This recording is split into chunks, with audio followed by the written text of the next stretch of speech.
Good morning, Rumpa রান্নাঘরে সবাইকে স্বাগত। তো আজকে দুপুরবেলার জন্য আমি রান্না করব পটল চিংড়ি। তার জন্য নিয়ে নিয়েছি পটল কেটে নিয়েছি আর আলু কেটে নিয়েছি, আর এই যে মশলা আদা রসুন বাটা, আদা বাটা, জিরে বাটা, টমেটো কুচি, পেঁয়াজ কুচি, তেল, লঙ্কা, হলুদ এগুলো নিয়ে বসে পড়েছি আজকে রান্না করতে।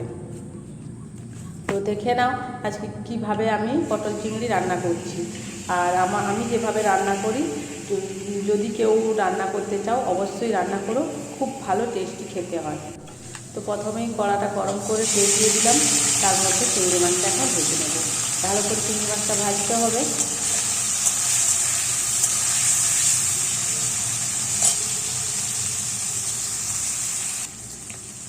ভেজে চিংড়ি মাছটা ভেজে নিচ্ছি। খুব সুন্দর করে কিন্তু চিংড়ি মাছটা ভাজতে হবে। চিংড়ি মাছটা ভালো করে না ভাজা হলে কিন্তু পটল চিংড়িতে দিলে একেবারেই ভালো লাগবে না। এই চিংড়ি মাছটা ভালো করে ভেজে নেবে। তো এই যে প্রায় হয়ে এসছে আমার চিংড়ি মাছটা ভাজা, একেবারে লাল করে কিন্তু আমি ভেজে নিয়েছি। একেবারে শক্ত শক্ত হয়ে গেছে ভাজার পরে। আর এগুলো হচ্ছে ওই সমুদ্রের যে চিংড়ি, ওই চিংড়িটাই। তো এই যে ভাজা হয়ে গেছে আমার চিংড়ি মাছ। এবারে চিংড়ি মাছটা আমি তুলে নেব। দেখেছো খুব সুন্দর হয়েছে কিন্তু ভাজা।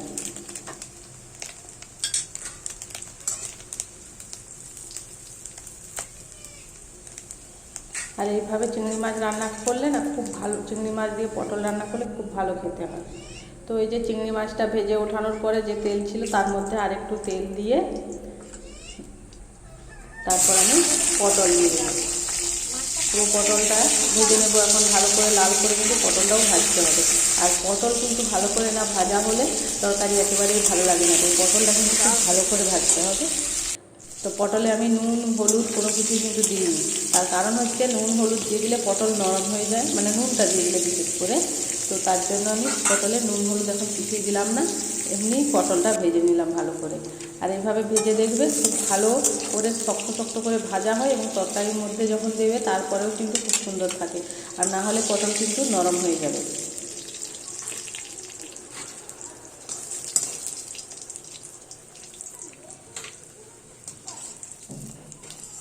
এই যে পটলগুলো আমার লাল করে ভাজা হয়ে গেছে, তারপরে পটলটা তুলে নিলাম। আর ওই তেলের মধ্যেই দিয়ে দিলাম আলুটাকেও কিন্তু ভালো করে ভেজে নেব।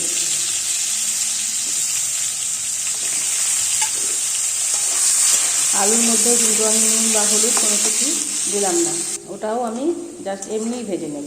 এই যে এমনি লাল করে ভেজে নিয়েছি। নুন হলুদ না দিয়ে দেখবে ভেজে, মানে ভাজাও ভালো হবে, আর হচ্ছে তরকারিতে খুব সুন্দর কিন্তু স্বাদও হয়। তো এই যে আলুটাও তুলে নেব এখন।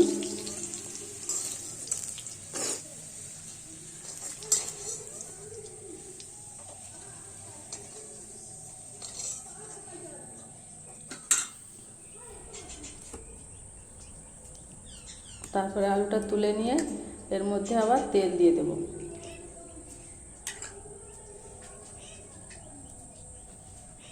তারপরে তরকারি রান্না করব।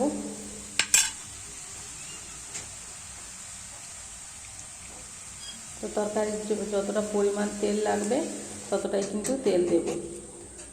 তেল দেওয়ার পরে তেলে দুটো তেজপাতা দেব। তেজপাতা দিয়ে আমি পেঁয়াজ কুচিটা দিয়ে দেবো এখন। আর পেঁয়াজটা কিন্তু ভালো করে ভাজতে হবে। ভালো করে পেঁয়াজটা এখন ভেজে নেব। পেঁয়াজটা যদি না ভাজা হয় তাহলে কিন্তু তরকারির মধ্যে পেঁয়াজটা যেন মানে গোটা গোটা দেখা যায়, তাই পেঁয়াজটা কিন্তু ভালো করে ভেজে নিতে হবে। এই যে প্রায় হয়ে এসছে আমার, পেঁয়াজটা ভালো করে ভাজা হয়ে এসছে। তারপরে রসুন বাটাটা দেবো। রসুনটা দিয়ে ভালো করে আবার কিন্তু একটু ভেজে নেব।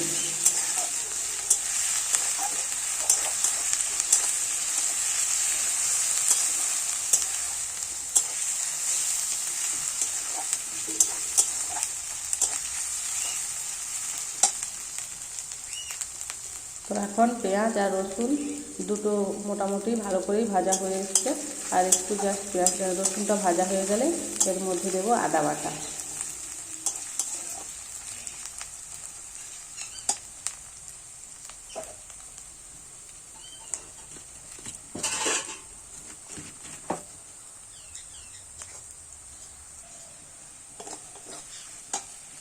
তো এই যে পেঁয়াজ আর রসুন ভালোভাবেই ভাজা হয়ে গেছে। এরপরে দিচ্ছি আদা বাটা, তো 1.5 চামচের মতো আদা বাটা দিয়েছি।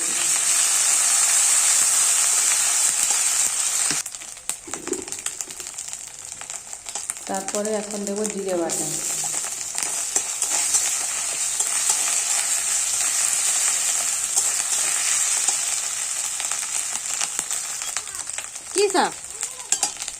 এখন দিয়ে দিচ্ছি লঙ্কা গুঁড়ো আর হলুদ গুঁড়ো।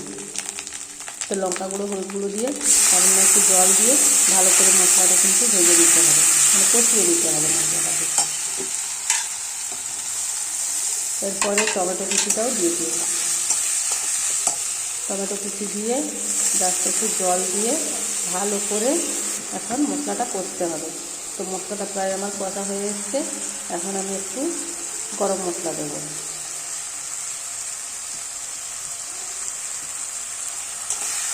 আবারও গরম মশলা দিয়ে ভালো করে মশলাটা কষিয়ে নেব।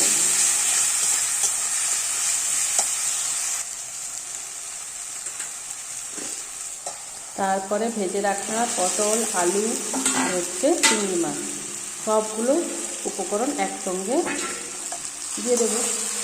তো সবগুলো দিয়ে এইবারে কিন্তু নুন দেবো। এই পটল আর আলু কোনো কিছুতে কিন্তু নুন দেওয়া নেই, শুধুমাত্র চিংড়ি মাছে নুন দেওয়া আছে। তাই পরিমাণ মতো নুনটা কিন্তু এখনই দিয়ে দিতে হবে। ঝোল করলে মানে যদি ঝোল থাকে তাহলে তার মতো, বা কষা থাকলে কষার মতো। তো আমি একটু ঝোল করবো, খুব বেশি মানে কষাও নয়, তো সেরকমভাবে আমি নুনটা দিয়ে দিলাম। একটু ভালো করে নাড়িয়ে চাড়িয়ে কিন্তু কষে নিতে হবে, কারণ একটু না কষলে তরকারির টেস্টটা খুব একটা ভালো হবে না। তো তার জন্য একটু ভালো করে কষিয়ে নিয়ে এই যে আমার কষানো হয়ে গেছে, এবারে একটু জল দেবো।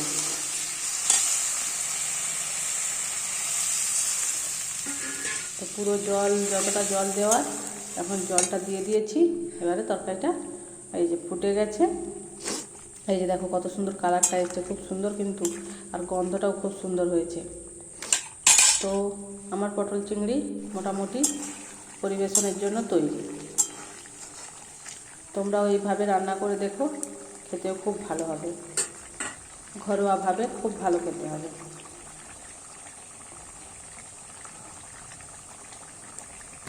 রান্নাটা কেমন লাগলো অবশ্যই কিন্তু আমাকে জানিও। নামানোর আগে আর একটু গরম মশলা দিয়ে এখন নামিয়ে নেব।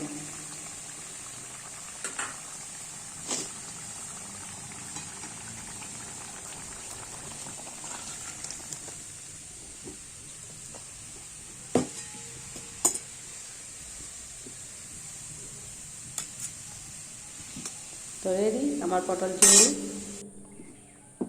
এই যে থালাতে দিয়ে দিয়েছি পটল চিংড়ি, আর চিংড়ি মাছের যে খোসা ছিল তার বড়া।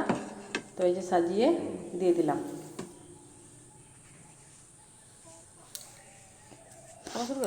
টাটা, দেখা হচ্ছে আবার পরের একটি রান্নাতে।